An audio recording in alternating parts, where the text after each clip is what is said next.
السلام علیکم۔ لوگ کہتے ہیں کہ آپ کے اور ہمارے پیارے حضور صلی اللہ علیہ وسلم غریب تھے،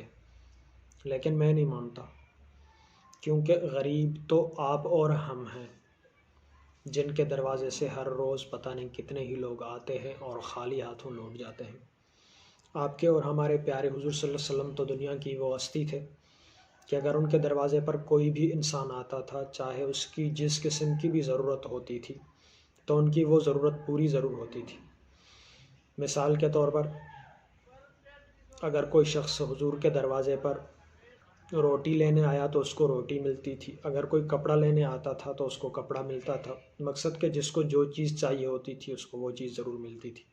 یہاں تک کہ حضور کے گھر میں اگر کچھ بھی نہ ہوتا تھا، تھوڑی سی چیز ہوتی تھی صرف اپنے کھانے کے لیے، پھر بھی اگر کوئی سوال کرنے والا آ گیا تو وہ چیز اسی کو دے دیتے تھے، اپنے لیے نہیں رکھتے تھے۔ ہم اور آپ، ہمارے پاس چاہے کتنا کچھ بھی موجود ہو، اگر پھر بھی کوئی سوال کرنے والا آ جائے تو ہم اس کو نہیں دیتے، اپنے لیے بچا کر کے رکھتے ہیں۔ غریبی یا امیری دنیا دولت کے ہونے یا نہ ہونے سے نہیں ہوتی، یہ سب کچھ دل سے ہوتا ہے۔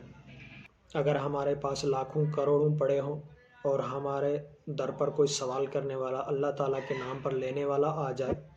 ہم اس کو 10 روپے بھی نہ دیں تو ہم سے بڑا بھیکاری کوئی نہیں ہے۔ لیکن حضور تو وہ ہستی تھے، اگر ان کے پاس صرف ایک نوالا کھانے کے لیے ہوتا تھا، وہ بھی اگر کوئی سوال کرنے کے لیے آ جائے تو وہ بھی ان کو دے دیتے تھے۔ کائنات کی سب سے سخی اور اللہ تعالیٰ کے نام پر ہمیشہ دینے والی ہستی آپ کے اور ہمارے پیارے حضور تھے۔ ہمارے گھر میں سب کچھ ہونے کے باوجود بھی بہت سارے لوگ ہمارے دروازے سے خالی لوٹ جاتے ہیں، لیکن حضور تو وہ ہستی تھے کہ اگر ان کے گھر میں کھانے کے لیے بہت کچھ نہیں لیکن تھوڑا کچھ بھی موجود ہوتا تھا، تب بھی کوئی سوالی واپس نہیں لوٹتا تھا۔ یہاں تک کہ ایک دن حضرت بی بی فاطمہ، حضور صلی اللہ علیہ وسلم کی بیٹی، اور حاتم طائی جو بہت بڑے سخی مشہور تھے، ان کی بیٹی ایک دن آپس میں گپ شپ کر رہی تھی، مل رہی تھی،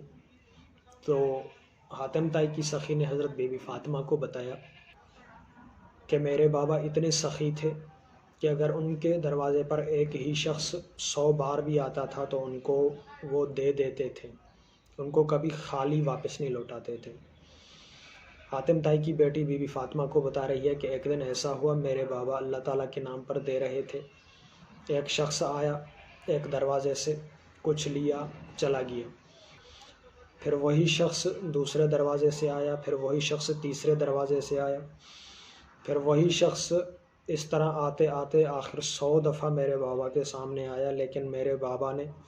اس کو ہر دفعہ کچھ نہ کچھ ضرور دیا، حالانکہ اس کو میرے بابا پہچان رہے تھے کہ یہ وہی شخص ہے جو بار بار لینے آ رہا ہے، لیکن پھر بھی میرے بابا نے اس کو ڈانٹا نہیں بلکہ دیتے ہی رہے، دیتے ہی رہے۔ تو آپ کے اور ہمارے پیارے حضور صلی اللہ علیہ وسلم کی بیٹی امی فاطمہ، انہوں نے حاتم طائی کی بیٹی کو بتایا کہ میں مانتی ہوں آپ کے بابا بالکل سخی ہیں، اگر ان کے دروازے پر کوئی ایک دفعہ تو کیا 100 دفعہ بھی اگر کوئی آ جائے پھر بھی ان کو دیتے تھے، واپس خالی نہیں لوٹاتے تھے، لیکن میرے بابا آپ کے اور ہمارے پیارے حضور صلی اللہ علیہ وسلم تو وہ ہستی تھے کہ ان کے دروازے پر اگر کوئی شخص ایک دفعہ آ گیا تو پھر اس کو آنے کی ضرورت نہیں پڑتی تھی، اس کو اتنی اللہ تعالیٰ برکت دے دیتا تھا کہ پھر اس کو کسی چیز کی کبھی کمی محسوس نہیں ہوتی تھی۔ اگر کوئی علم کے لیے آ گیا تو ان کو اتنا علم مل جاتا تھا کہ کبھی ان کو علم کی کمی محسوس نہیں ہوتی تھی۔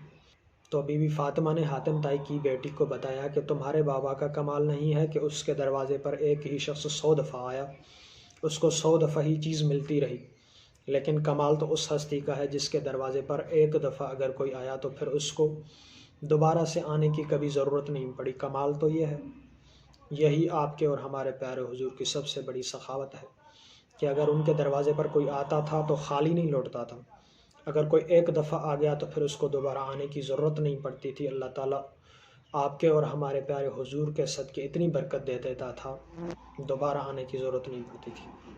یہ تھی آپ کے اور ہمارے پیارے حضور کی سب سے زیادہ سخاوت۔ کون کہتا ہے کہ حضور غریب تھے؟ حضور تو دنیا کے سب سے سخی ترین انسان تھے، حضور سے زیادہ سخی انسان کوئی ہو ہی نہیں سکتا۔ سخاوت دل سے ہوتی ہے، دنیا دولت سے نہیں۔ کروڑوں پڑھ رہے ہوں لیکن پھر بھی اللہ کے نام پر نہ دیں، ہم سے بڑا بخیل اور بھکاری انسان کوئی نہیں۔ اگر جیب میں صرف 1 روپیہ ہو، وہ بھی اگر ہم اللہ تعالیٰ کے نام پر دے دیں تو یہ ہوتی ہے سخاوت۔ ہماری سخاوت کیا ہے وہ ہم خود سوچ سکتے ہیں۔ سب کچھ ہونے کے باوجود کسی غریب کی مدد نہیں کرتے۔ اللہ تعالیٰ ہمارے حال پر رحم فرمائے۔ اللہ حافظ۔